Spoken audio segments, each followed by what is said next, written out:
Jag är så glad att jag tog beslutet att testa flytta hit och att jag faktiskt nu har tagit det ännu större klivet och lagt mina sparpengar på att bygga ett eget hus och verkligen liksom stadga mig här, eller vad man ska säga.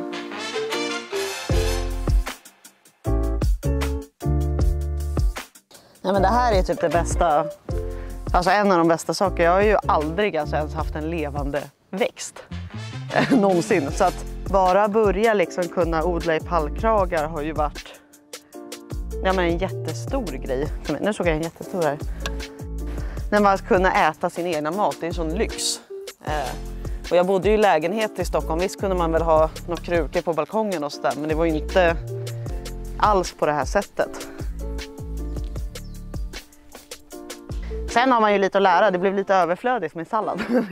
Det är ju en sak. Men jag har ju nu, jag ska ju visa sen när vi går in i huset, så ska jag ha ett växthus som man går direkt ut in. Så att då ser jag ju framför mig att på sommaren man går ut rakt in i växthuset och tar på tomater som man direkt lägger på mackan liksom.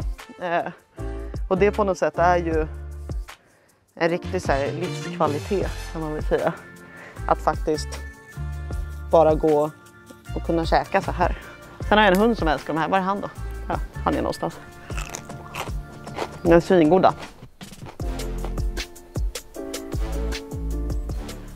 Alltså allt som det ger här uppe med det här lugnet, livskvaliteten är så mycket mer genuin på något sätt. Jag kände mycket stress och ganska mycket karriärshets och sånt där som faktiskt tog lite hårt psykiskt. Och sen när jag hade eget företag och frilansade då inom gaming och e-sportsevents, åkte runt i världen, träffade hur mycket folk som helst. Och då när jag kom hem till Stockholm, då ville jag direkt åka upp hit istället för att sitta i min lägenhet där. Sen gick ju tankarna just att, men varför kan jag inte bara jobba härifrån? Det är ju bara en timme till Kallax, alltså Luleå Airport. Så varför skulle jag inte lika gärna kunna bo här och jobba härifrån?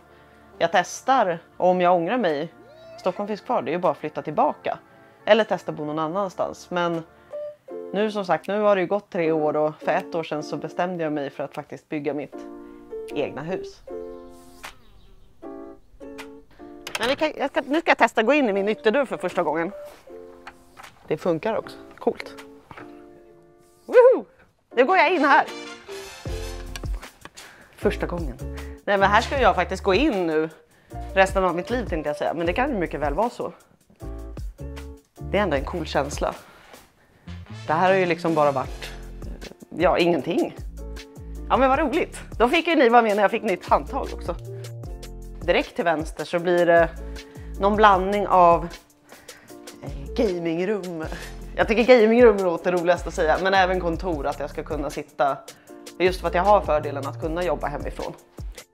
Mitt master bedroom som jag är supernöjd över. Jag har ju alltid på något sätt velat ha ett sånt här stort fönster som man kan sitta i. Och så kommer det självklart gå förbi en älg någon gång och man sådär, hej, jag bor verkligen mitt i naturen. Man får akta sig lite vart man går här. Jag sa det till snickarna att jag ser framför mig när jag ska gå ut tidigt när det är soluppgång och dricka en kaffe och sitta och titta ut. De sa att jag är ganska morgontrött och de sa att jag antagligen kommer vara när jag går och lägger mig så solen går upp. Men det är en annan sak. Jag tror det här kommer bli hur bra som helst.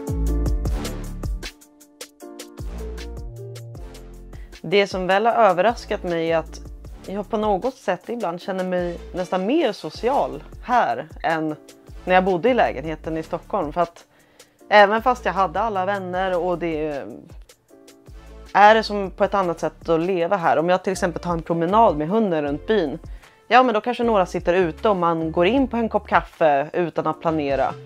I Stockholm var det mycket mer sådär att men då ska man styra upp sig och då kanske man ska åka buss, tunnelbana för att sätta sig på en restaurang och då kostar det pengar.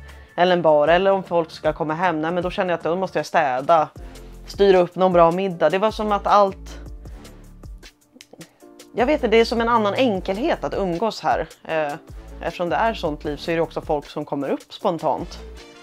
Sen bor jag, tycker jag, ganska perfekt för att det är inte bara att man går förbi Så att man får inte för mycket oväntat besök, för det kan ju vara jobbigt. Men lite lagom sådär. Men just att man får den här känslan av att man känner folk. Och det kan vara ganska trevligt att bara gå in och dricka en kopp kaffe och prata i en kvart, 20 minuter. Och sen är man nöjd, då har man fått sitt sociala.